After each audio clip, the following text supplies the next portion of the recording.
I mean, yes, you look at it in regular season perspective, it is way past, but it's kind of the halfway point to June. So it's a good mental preparation. I understand the importance of the break and making sure that we get a mental refresh and whatever you need to do personally to get your body right, get your mind right, get your spirit right for the post All-Star break journey, the playoff run. Make sure that happens, and then hit the ground running on that Thursday and play at home. But obviously, right now we got a game tonight, we got a game Wednesday. We got to finish strong, create good vibes going into the break, and finish it off on a good foot. Do you make chapters in your minds for the season to get through the season? It's actually weird. Like you think about like China trip, we're like, oh, it's this long journey to in the preseason to the playoffs. It's like it's 9 months away. Hard to really wrap your mind around it. You get to Christmas when there's always buzz around the league, but that's when those marquee matchups and stuff really start to brighten up the season a little bit. And you're like, well, we still got 6 months left, and it's still kind of a daunting thought. Then you get to this point, and I guess you are kind of emotionally, mentally a little fatigued just from the grind. Looking forward to the break. But when you come back, we only have, what do you say, 23 games left after the break? Yeah, something like that, whatever it is, like, it's go time. So it's weird how it works. All of a sudden you wake up and it's like the season's almost over, or the regular season's almost over. So yeah, I appreciate that. 9 years in, I should be able to figure that out by now. Hey, Steph, what do you make of that second group with some of the starters that have been able to get you guys out of some of the slow starts recently? They've been huge. I mean, consistently our starts haven't been great, and we understand we need to fix that and correct it, but our second unit is doing an amazing job of playing at their pace, utilizing different skill sets they have out there, and just getting the job done however they need to. So, we're going to need that, especially down the stretch of the season in the playoffs when you can rely on their presence to either get you back in the game or maintain or extend leads and all that kind of stuff. And those guys know how important they are to our winning mentality. How do you guys? What do you attribute those slow starts to? What do you think is making it? A lot of it's us, just I guess execution, especially on the defensive end. We know the game plan. We know we need to have intensity and whatnot. I also want to attribute a lot of it to we get everybody's best punch, and like I said, we always throw out like last 5 game stats for any player coming in to play us, because they usually have another switch, another level to get to, and it seems like they're saving it for us. So it's always a good challenge knowing. We always say it, you can't just show up and win. And I think our slow starts are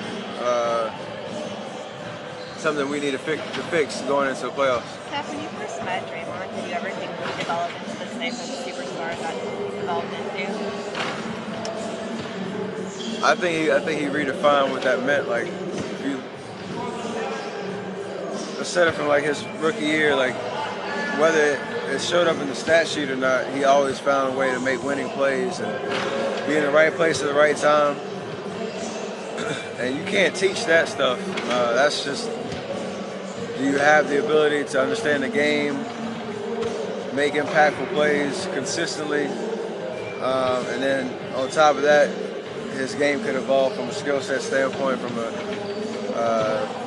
confidence standpoint. And that's when he make that jump where he's a 3-time running All-Star. So pretty crazy to think about his journey. What was it like for you to be along for that ride and just sort of see that evolution? mean, it's been great because we've won a lot of games, we've won championships, I appreciate every minute playing with him. It's never a dull day, and that's what this is all about. Just enjoying what you do and who you do it with. So I'm sure there's a lot more of his stories to be written, and I hope to be around to see it firsthand. Is there a sense of pride maybe when you see teams specifically like Cleveland and Houston making all these moves to try and catch up to you guys? What do you take from seeing that activity? Because you know what they're trying to do. Same thing we were trying to do 4 or 5 years ago. Put yourself in a position where a championship, however you feel like you can get it done. You know, we feel like we have the unit, obviously, to do that. That's why we didn't make any moves or whatnot. But I would assume most teams would keep throwing stuff in the pot, stirring it up, and seeing if they can make magic happen. And it's what the NBA is all about. So at the end of the day, we know what our journey is in the Western Conference to try to get back to the finals, and those going to be tough no matter who we play. And that never changes for us. So we know what's going on, and we have an understanding of how people are trying to position themselves, you know, for certain matchups, including us, and, or especially us, I have to say, and that's that. Do you pay more attention when you see the challengers trying to buck up? You know, I mean, when it's Cleveland and Houston, like, it's hard not to. And especially when you're dealing with the names that a team run by LeBron and trying to figure out what pieces to go with him, and with James and CP playing at an amazingly high level all year with all the question marks they had around their team going into the season. So the NBA is in a healthy state right now. This goes along with that second unit question with David West, especially. The Warriors are 13-1 when he scores 10 or more points. When he has a good game, when he is solid, when he has David West out there, do you enjoy watching that, and what is he bringing to the team in a quiet way? This might sound weird. I enjoy watching that dude do anything, like lift weights, get shots up, eat his breakfast in the breakfast room. Like, everything's just like intense, man. So yeah, I appreciate just his whole being is like, it's intensity. That's all it is. Like, he does everything strong. He does everything with purposeful. It's amazing to kind of be around a guy like that the switch is always on. And in the games when he's playing well and things are clicking, it's even better. And a question for you on that Brita commercial.